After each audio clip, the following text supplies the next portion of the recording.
In this video, I will show you how to turn on Wi-Fi on an Apple Watch.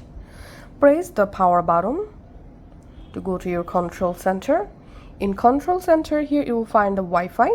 Now enable Wi-Fi by tapping on that. Now long press on the Wi-Fi logo. And here under choose network, you will find here all your available Wi-Fi networks. For example, I want to connect this Wi-Fi network. So I'm just tapping on my network here. And now on your iPhone, you get this Wi-Fi password option. Just tap on share password. Or you can just type your password here.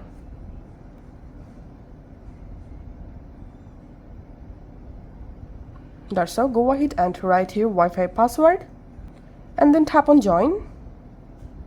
And that's all. The Wi-Fi network will connect on your iPhone just like this. Now you can easily go ahead and use your internet, Wi-Fi internet from your Apple Watch.